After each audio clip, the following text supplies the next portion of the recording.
Pessoal, chegamos então à nossa terceira aula de meteorologia, cujo nome é Atmosfera 2 e Altimetria. O que nós vamos fazer? Nós vamos aprofundar um pouco mais em atmosfera, nós vamos falar de atmosfera padrão ISA de modo bem mais profundo que a gente falou em teoria de voo, nós vamos falar de fazer continhas dentro da atmosfera que a gente não fez, depois nós vamos falar de altimetria que também a gente já falou em teoria de voo, só que agora nós vamos aprofundar. Basicamente, quase tudo que a gente viu aqui, vai ver nessa aula, a gente já viu em alguma outra aula, principalmente de aquela aula 2 lá de teoria de voo. Mas agora nós vamos mergulhar, vamos aprofundar, tá bom? Essa é uma aula longa, então se você quiser assistir em duas partes é legal. Se quiser assistir a Atmosfera 2, faz exercícios e tudo mais e depois a altimetria, eu acho interessante, acho legal, que é uma aula aí de aproximadamente 2 horas. Tudo bem? Vamos para o índice então da nossa aula. Primeiro nós veremos a atmosfera padrão ISA, né? Já sabemos o que é ISA, ICAO Standard Atmosphere.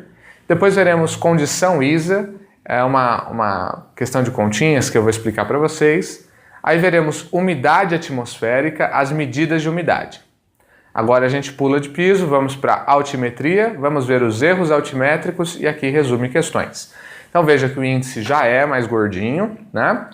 Não é tão enxuto assim, esse é um ponto importante, e veja que nós vamos aprofundar, né? Então nós vamos ver a atmosfera padrão, nós vamos ver condição de atmosfera padrão, vamos falar de umidade atmosférica, ok? E depois vamos falar de altimetria e os erros dos altímetros, isso a gente ainda não falou, tá bom?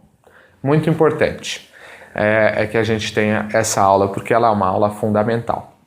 Um ponto importante também que eu quero dizer para vocês é que a partir de agora, a gente começa a solicitar aulas anteriores, solicitar conhecimentos anteriores e a aula seguinte que nós vamos falar de visibilidade, é importante que você conheça a umidade, daqui a pouco nós vamos falar um pouquinho mais de altimetria lá em navegação, é importante que você conheça essa altimetria. Então agora o conteúdo começa a amarrar, né?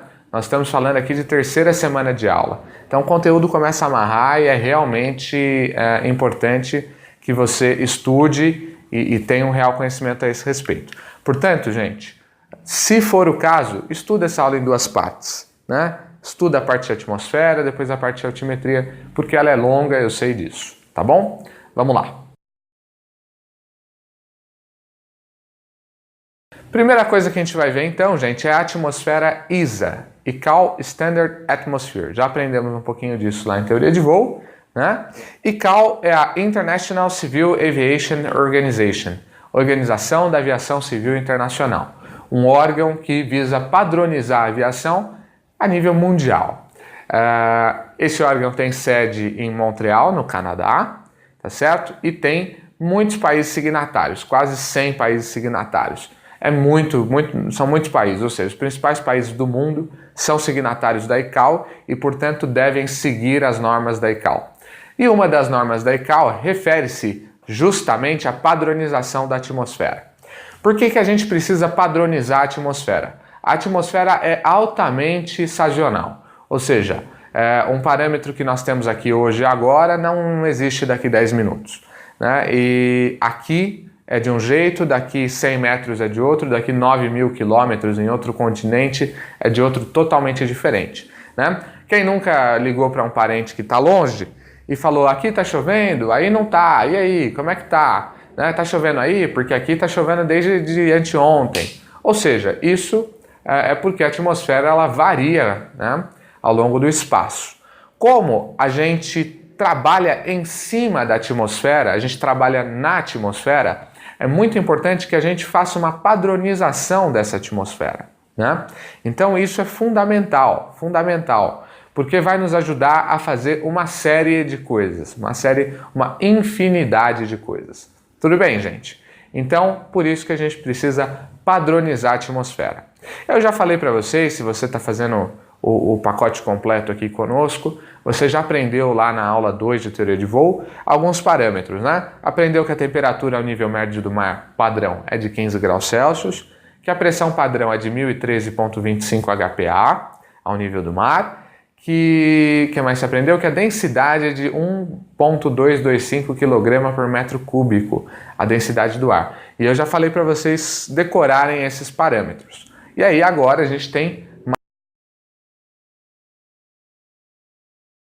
Beleza? Bom, como é que é esse ciclo, né? Esse ciclo hidrológico ele acontece em 4 etapas, que é evaporação, condensação, coalescência e precipitação. Beleza? Bom, então eu tenho aqui o oceano, beleza? Bonitinho. O sol batendo aqui nessa água faz com que ela evapore. Então, primeiro processo, number 1, evaporação. Aí essa água vira vapor d'água. Ela é líquida no mar e ela vira vapor d'água. Uma coisa interessante é que ela não traz sal, porque a única coisa que evapora é a água em si. O sal da água no mar não vem junto, né? Ela não evapora. O sal ele fica lá. O que evapora é só a água. Então vem uma água dessalinizada, beleza? Aliás, o processo de dessalinização da água é justamente assim. Mas vamos lá.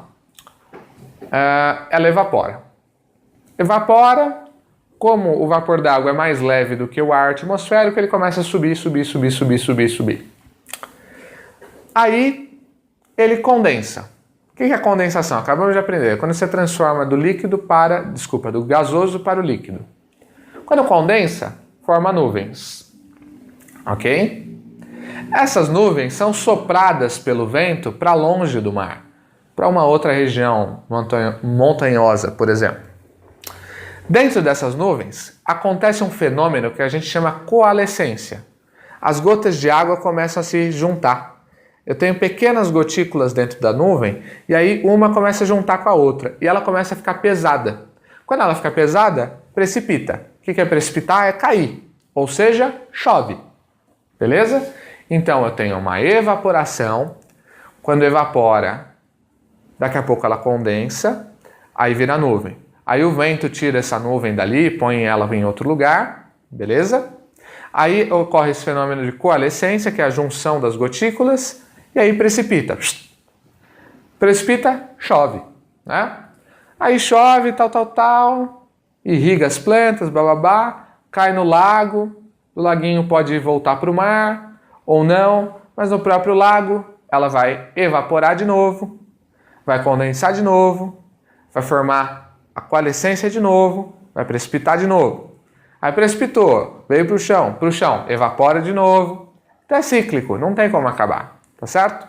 Ponto importante. Por que a água condensa? Por que não fica vapor d'água? Por que forma nuvem?